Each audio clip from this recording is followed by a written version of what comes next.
তিনি একদলীয় অভিশপ্ত বাকশালের অন্ধকারচ্ছন্ন বাংলাদেশে জ্বালিয়েছিলেন গণতন্ত্রের আলো। মরহুম শেখ মুজিবুর রহমানের নিষিদ্ধ করা সকল রাজনৈতিক দলগুলোকে বাংলাদেশে রাজনীতি করার সুযোগ করে দিয়েছিলেন শহীদ জিয়া। জনগণের ভালোবাসায় ধন্য বিএনপির হাতে গণতন্ত্রের ঝান্ডা তুলে দিয়েছিলেন।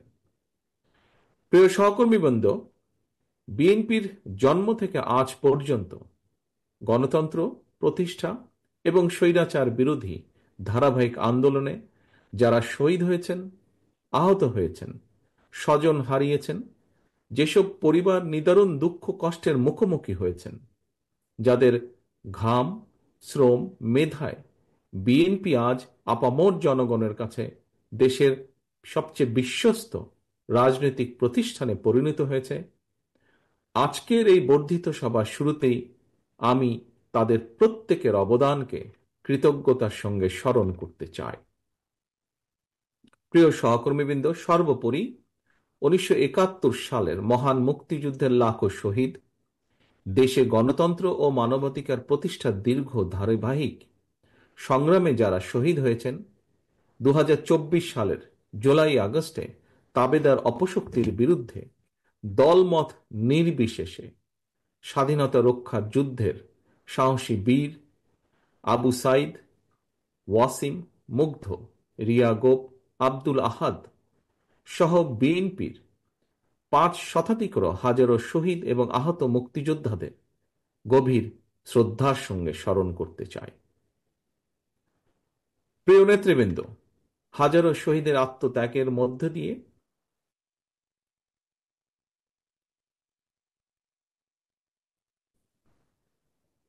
গণহত্যাকারী ফ্যাসিস্ট হাসিনা দেশ ছেড়ে পালানোর পর দেশে গণতান্ত্রিকামী মানুষের সামনে বাংলাদেশকে পুনর্গঠনের এক অপার সম্ভাবনার দ্বার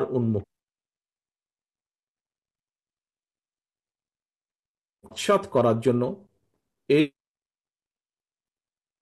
এরই মধ্যে যন্ত্র শুরু হয়েছে।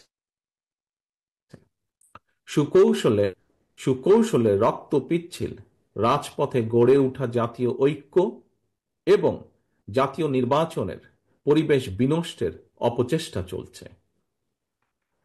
জাতীয় ঐক্য এবং জাতীয় নির্বাচনের পরিবেশ বিনষ্টের চক্রান্তের বিরুদ্ধে আমি আজ দেশের কৃষক, শ্রমিক জনতা, আলেম ওলেমা, পীর মাশায়েখ তথা সকল শ্রেণী পেশার মানুষকে, আপনারা আজ এখানে যারা উপস্থিত হয়েছেন, আপনাদের প্রত্যেকের মাধ্যমে তাদেরকে সতর্ক থাকার আহ্বান এবং অনুরোধ জানাই।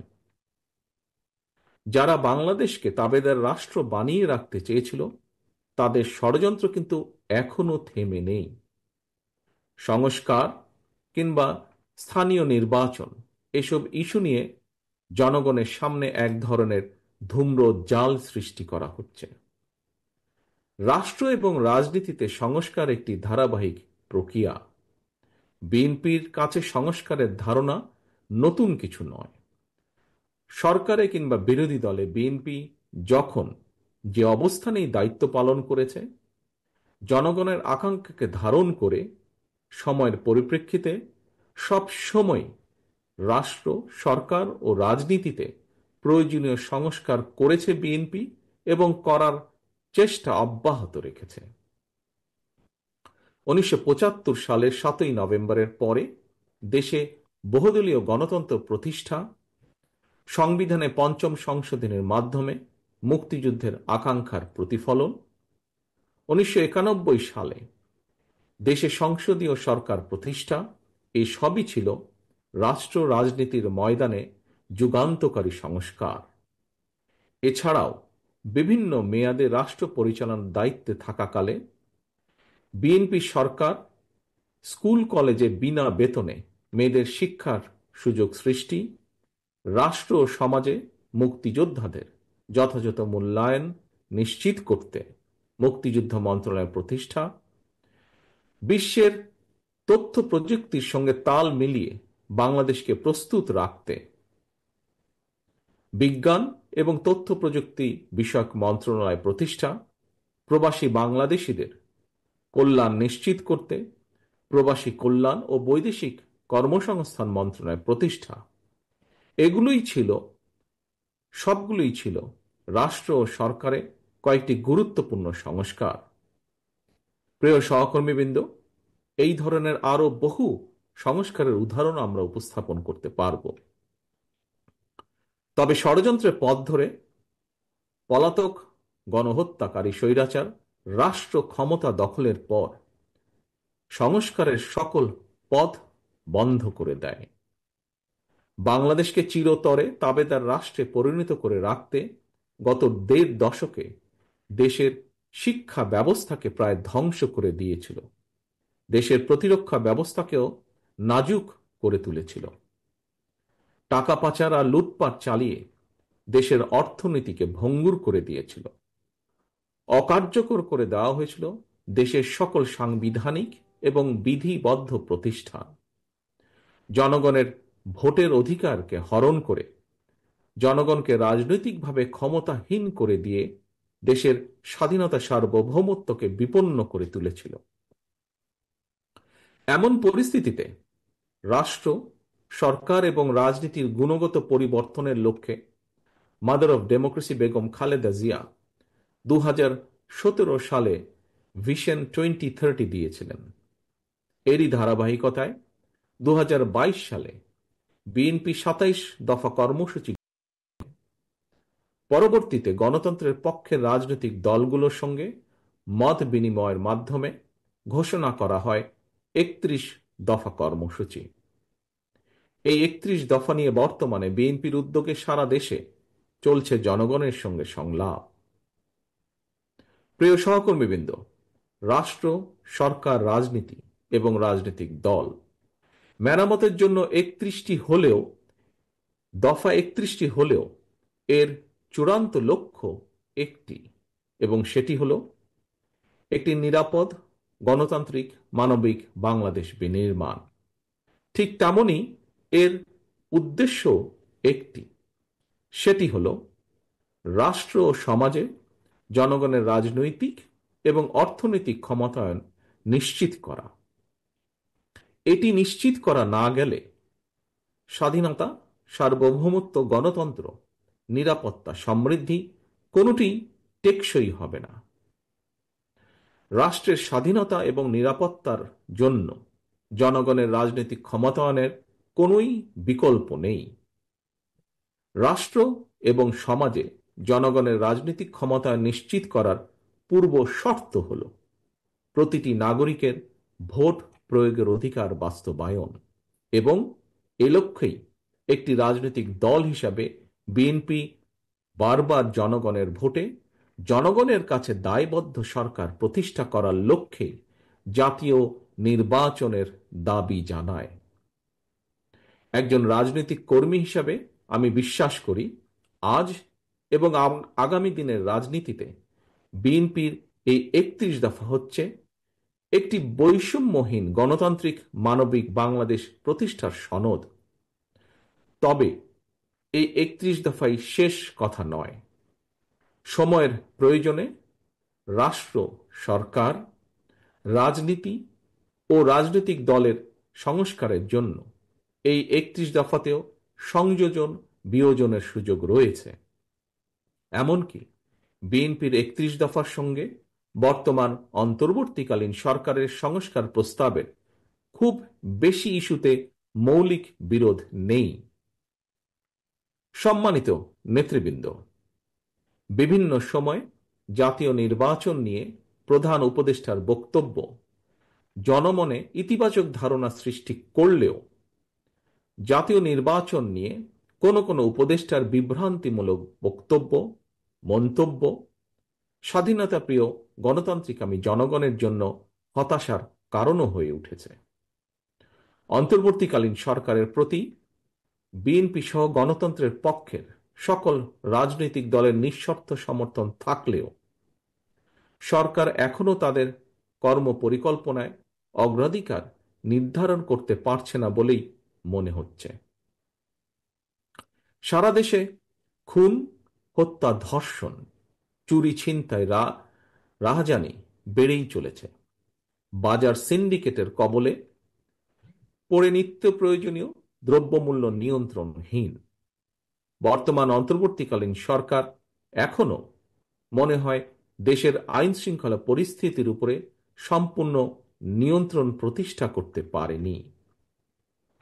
সরকার যেখানে বাজার পরিস্থিতি কিংবা আইন শৃঙ্খলা পরিস্থিতির নিয়ন্ত্রণে কাঙ্ক্ষিত সাফল্য অর্জন করতে পারছে না, সেখানে জাতীয় নির্বাচনের আগে স্থানীয় নির্বাচন অনুষ্ঠানের নামে কেন দেশের পরিস্থিতি আরো ঘোলাটে করতে চাইছে, এটি জনগণের কাছে বোধগম্য নয়।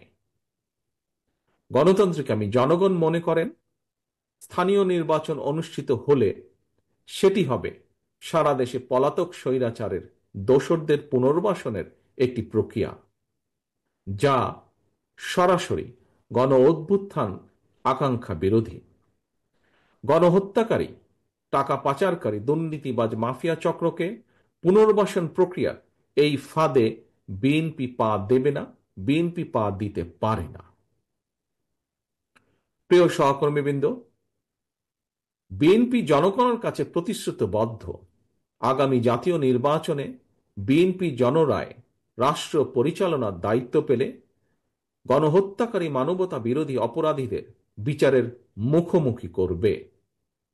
অন্তর্বর্তীকালীন সরকারের প্রতি আহ্বান, সারা দেশে গণহত্যাকারীদের দোসর মাফিয়া চক্রকে পুনর্বাসনের স্থানীয় নির্বাচন অনুষ্ঠানের পরিকল্পনা থেকে সরে আসুন।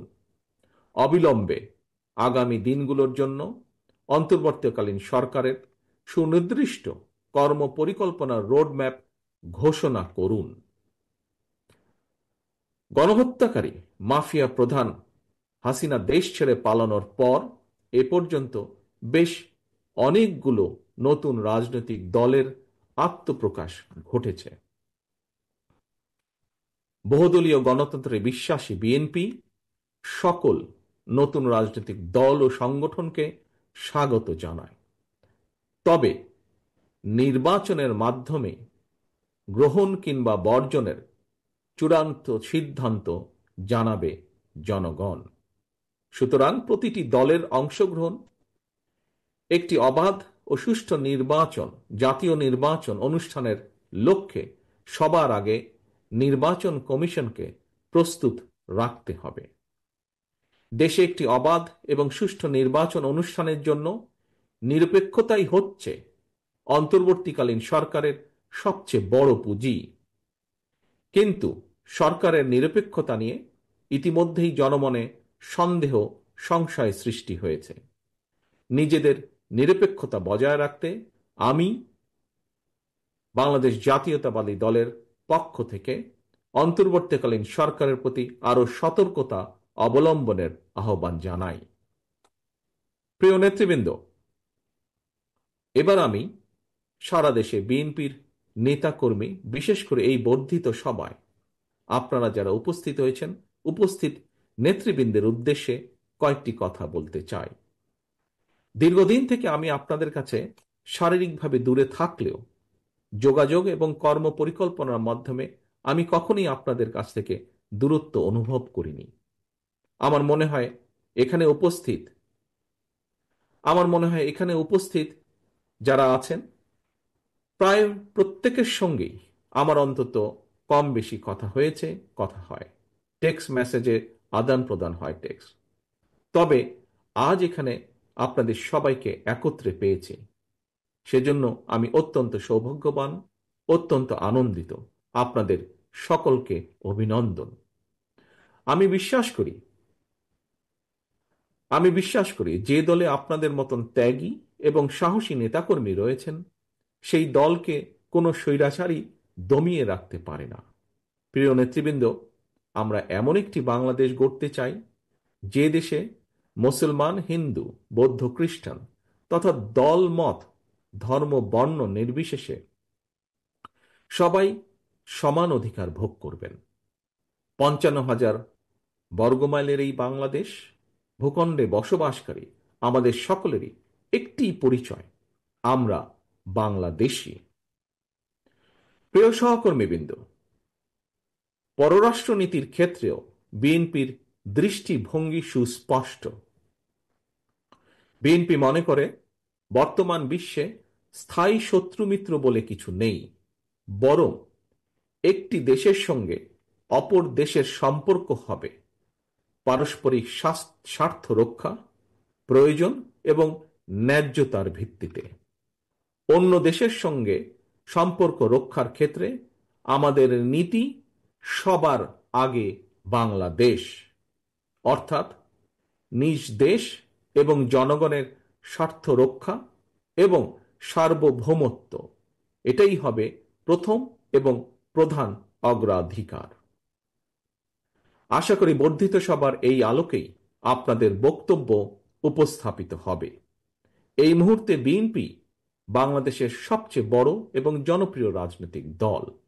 সুতরাং বিএনপির কাছে জনগণের যেমন আশা ভরসা প্রত্যাশা রয়েছে, একই সঙ্গে বিএনপির বিরুদ্ধে ষড়যন্ত্রকারীরাও কিন্তু থেমে নেই, তাদের চক্রান্ত থেমে নেই।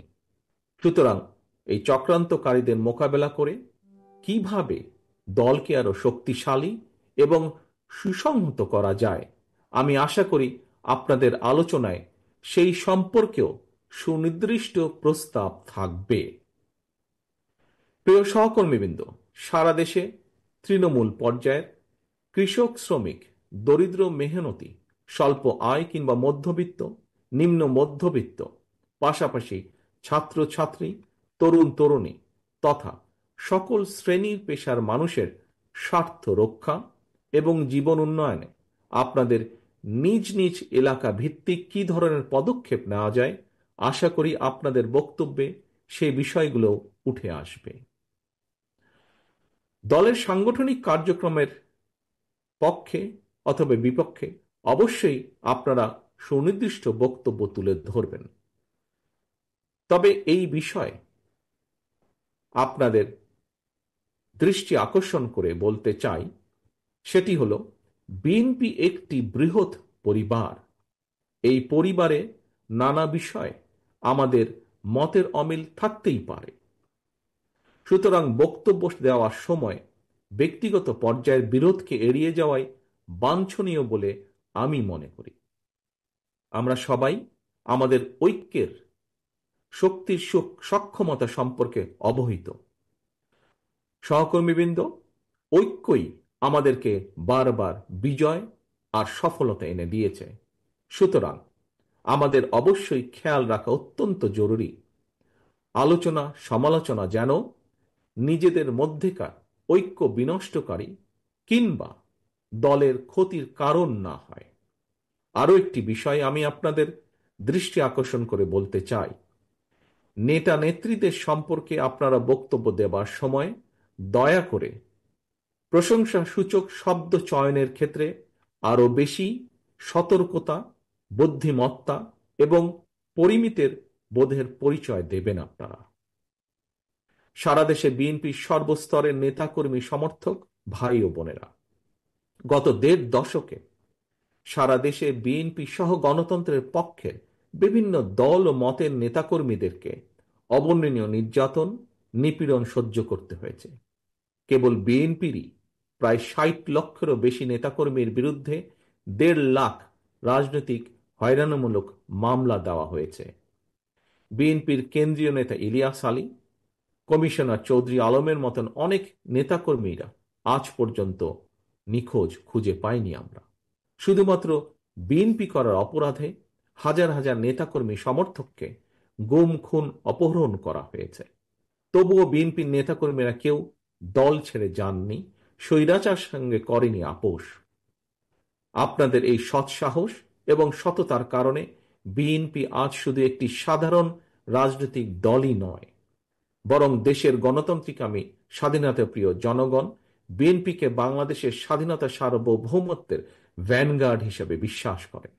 এটি একজন রাজনৈতিক কর্মীর জন্য নিঃসন্দেহে একটি বিরাট বড় প্রাপ্তি। এ কারণেই দলের সর্বস্তরের প্রতিটি নেতাকর্মীকে আরো বেশি দায়িত্বশীলতার পরিচয় দিতে হবে, আচরণে হতে হবে আরো বেশি সতর্ক এবং সংযত। তবে দেশের পরিবর্তিত পরিস্থিতিতে কোটি কোটি নেতাকর্মী সমর্থকদের এই বৃহৎ রাজনৈতিক দলের কোনো কোনো নেতাকর্মী হয়তো নিজের প্রতি সুবিচার করতে পারেননি। তাই আমি আপনাদেরকে আবারও বিএনপির প্রতিষ্ঠাতা, স্বাধীনতার ঘোষক শহীদ রাষ্ট্রপতি জিয়াউর রহমানের একটি বার্তা স্মরণ করিয়ে দিতে চাই। শহীদ জিয়া বলেছিলেন, ব্যক্তির চেয়ে দল বড়, দলের চেয়ে দেশ বড়। দলের প্রতি আপনাদের প্রতিটি নেতাকর্মীর দীর্ঘদিনের সীমাহীন ত্যাগ তিতিক্ষা আমি গভীরভাবে উপলব্ধি করি। তারপরও যারা দলের শৃঙ্খলা ভঙ্গের কারণ হবেন, ব্যক্তির চেয়ে দলের স্বার্থকে প্রাধান্য দিতে গিয়ে আমাকে বাধ্য হয়ে সাংগঠনিক ব্যবস্থা নিতে হয়েছে, নিতে হবে। দলীয় শৃঙ্খলা ভঙ্গ কিংবা দলের ইমেজ ক্ষুণ্ণ হয় এমন কোনো কাজকে বিএনপি বিন্দুমাত্র প্রশ্রয় দেবে না। জনগণই বিএনপির সকল রাজনৈতিক ক্ষমতার উৎস। বিএনপি জনগণকে বিশ্বাস করে, জনগণও বিএনপিকে বিশ্বাস করে। সুতরাং আপনাদের প্রতি, বিএনপির প্রতি জনগণের এই ভালোবাসার প্রতিদান দিতে জনগণের সঙ্গে থাকুন, জনগণকে সঙ্গে রাখুন। প্রিয় নেতৃবৃন্দ, বাংলাদেশে গণতন্ত্র এবং বিএনপি সমার্থক। দেশে গণতন্ত্র থাকলে বিএনপি থাকে, গণতন্ত্র বিপন্ন হলে বিএনপির স্বার্থ বিপন্ন হয়। মাফিয়া প্রধানের পলায়নের পর দেশে বর্তমানে গণতান্ত্রিক পরিবেশ ফিরে এসেছে। জাতীয় নির্বাচনের সময়ও হয়তো ঘনিয়ে আসছে। তাই দলকে, কোনো ব্যক্তি নয় বরং দলকে এ ব্যাপারে ধীরে ধীরে আপনারা প্রস্তুত করুন। আমি দেশবাসীর উদ্দেশ্যে একটি বার্তা দিয়ে বলতে চাই, বিএনপি শুধুমাত্র আপনাদের ভোটের পুনরুদ্ধারই নয়, আপনার ভোটের প্রয়োগের অধিকার নিশ্চিত করতে চায়। আপনাদের সমর্থন পেলে বিএনপি এমন একটি সরকার প্রতিষ্ঠা করতে চায় যে সরকার আপনার কাছে, আপনাদের কাছে তথা দেশবাসীর কাছে জবাবদিহি করতে বাধ্য থাকবে। আমি জনগণের বাংলাদেশ জাতীয়তাবাদী দলের পক্ষ থেকে জনগণের সমর্থন চাই সকলের সহযোগিতা। প্রিয় নেতৃবৃন্দ, বর্ধিত সবার শুরুতেই বক্তব্য আর আমি বাড়াতে চাই না। বর্ধিত সবার শেষে আবারও আপনাদের সঙ্গে কথা হবে ইনশাল্লাহ। সারা দেশে বিএনপি এবং এর অঙ্গ ও সহযোগী সংগঠনের সর্বস্তরে নেতা কর্মী সমর্থক শুভাকাঙ্ক্ষীদের প্রতি আহ্বান, আপনারা শৃঙ্খলাবদ্ধ থাকুন। আপনারা যে কোনো মূল্যে ঐক্যকে ধরে রাখুন।